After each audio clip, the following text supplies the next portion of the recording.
Regarding young couples who are not yet recognized by the law, meaning they have not registered for marriage and received the consent of both parents, if they engage in romantic or sexual relations, this constitutes sexual misconduct. However, taking refuge in the three jewels is different from observing the 5 precepts or the 8 precepts. To observe the 5 precepts, one must make a formal vow to receive them. Once a vow to receive a precept is made, it must be upheld and maintained. For example, regarding the precept of refraining from killing, we must refrain from taking life throughout our entire life, even the smallest insect.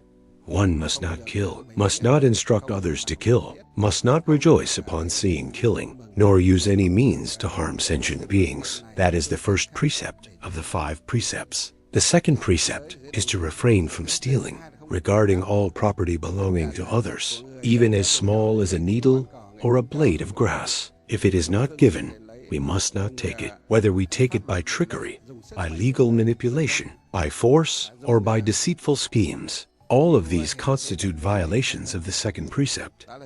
The third precept is to refrain from sexual misconduct. This includes sexual relations outside of marriage, and also includes young people who are in relationships without legal recognition, not legally married, and without parental consent. All of these fall under this precept. However, if one has not yet taken refuge and has not formally received the 5 precepts, then it is not counted as a violation of this precept. The 4th precept is to refrain from false speech. The 5th precept is to refrain from consuming alcohol, beer, and other intoxicants. If we have not yet made the vow to receive the 5 precepts, we may still engage in certain social activities, such as meeting friends for internal or external relations, or attending parties involving eating and drinking. The Buddha does not forbid these actions for those who have only taken refuge. Therefore, Buddhists who have only taken the 3 refuges may still lead a normal life like ordinary people. However, we must bear in mind that once we have taken refuge in the 3 jewels, we have become lay disciples of the Buddha.